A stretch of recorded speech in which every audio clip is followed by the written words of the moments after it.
It's pretty obvious, and all of you have been writing about it, what happened. We underperformed among independents and moderates because their impression of many of the people in our party in leadership roles is that they're involved in chaos, negativity, excessive attacks, and it frightened independent and moderate Republican voters. And we saw that, which is why you all recall I never predicted a red wave. That was Senate Minority Leader Mitch McConnell criticizing his own party's candidates as chaotic, extreme, and scary. So we finally proven Mitch McConnell can tell the truth. But if the MAGA nutcases the GOP nominated in 2022 are giving McConnell heartburn, hang on tight, because the most MAGA man of all has an announcement to make. In order to make America great and glorious again, I am tonight announcing my candidacy for President of the United States. Our country is in a horrible state. We're in grave trouble. This is not a task for a politician or a conventional candidate. This is a task for a great movement that embodies the courage, confidence, and the spirit of the American people. Yeah, we're going to do this again. In a speech that ran so long that even Fox News ended up cutting him off, Donald Trump announced to a captive audience at Mar-a-Lago that he's ready to make yet another run for president. And when I say captive, I mean it. They literally weren't allowed to leave. Help is on the way. Joe Biden has abolished America's borders. We are going to restore and secure America's borders just like we had them before, best ever. We built the wall, and now we will add to it. Now we built the wall. Mitch McConnell is right to be worried. And word is McConnell made it clear that senior Republicans should not attend Trump's big announcement. That's why, even though he's the former president and the face of the GOP, almost every Republican politician chose to skip his event. Even Trump bootlicker Matt Gaetz said he just couldn't get away, but he'd be there in spirit. But Trump's announcement was far from empty.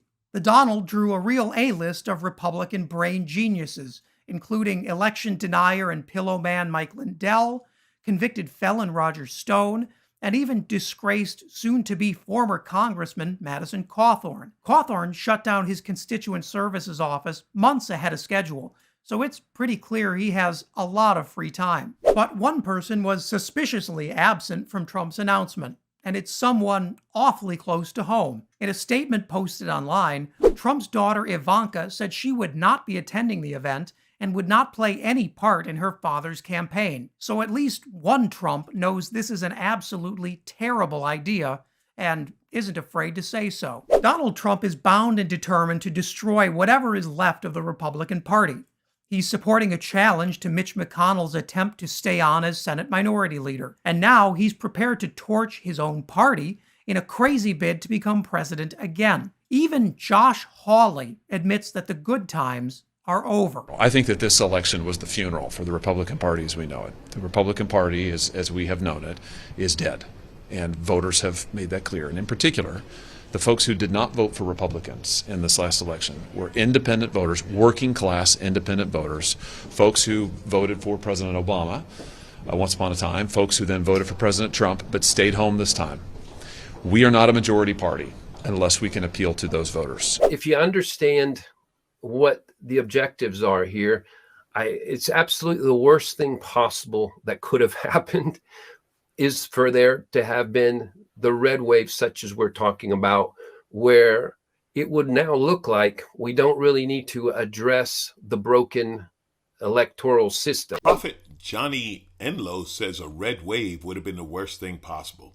Well, you know what? Prophet Alonzo Bowden disagrees. That's right. Call me Prophet. Why? I have more Instagram followers than Johnny does, so that's as good a qualification as any. I will now be a prophet for a prophet, just like Johnny. You think the red wave winning would have been the worst thing possible? You think your crazy candidates winning would have been the worst thing possible? Johnny, who are you talking to? Your leader, the Baby Hands. Baby Hands says winning is everything. He said he wins so much, he is tired of winning, which is why he didn't win. But he thinks winning is the best thing possible, Johnny. So how could it be the worst thing possible? Johnny, your prophecy is slipping. Because what's being revealed and released, and it's what we're going to find more and more, is how much more fraud was done this time. I mean, I'm hearing already of someone who was elected in Pennsylvania who was dead, but they were on, somebody had put them on, and so they won an election. And By there's, the way, when you say how much more fraud, do you mean how much additional fraud, or do you mean how much more fraud than the last 2020? both. Both. Okay. Now, Johnny, I got to tell you, Prophet Alonzo Bowden thinks winning is the best thing possible. In anything I'm involved in, I like winning, whether it be the Democrats or California or black people or the Clippers. Anything. If I'm involved and they're winning, that's a good thing, Johnny. Let me explain it to you, Johnny. Winning good, losing bad. How did you get your Prophet license and not know that? Oh, you want to talk about fraud. Johnny, do you really want to talk about fraud? Do you really want to talk about dead people when Republicans are the ones notoriously to have dead people voting? I don't think so. You know, Johnny, I just don't think you're good at this Prophet thing. You don't know what's going on now, let alone the future. But I get it, Johnny, I get it. You've conned a bunch of people, well, your party, your leader has conned a bunch of people into thinking that they lost through fraud, so you need them to lose again so they will continue to think they lost through fraud and then somehow send you money. I don't know how you work that last part, because I've been a prophet for at least 10 minutes now and I haven't made a dime. But I get it. You want them to believe that there's some kind of fraud in the election. Now, you mentioned voting for a dead candidate. Well, guess what, Johnny? You can vote for a dead candidate. You might do it out of protest. You might do it as a joke. You might do it because you didn't know that candidate was dead. Just write him in, or maybe he or she died when they were put on the ballot before the election, whatever. You can vote for dead people, Johnny, because if you elect them, they don't show up for work. And then you vote for someone else. That's not really fraud, Johnny. That's more of a mistake. But I understand you have to keep your people scared and let them think that some kind of fraud is going on. They couldn't have lost by, I don't know, getting fewer votes, Johnny. I think that's what happened. I will state this part not as prophetic. I'll state what I'm going to say right now as a statement that I believe will be proven true.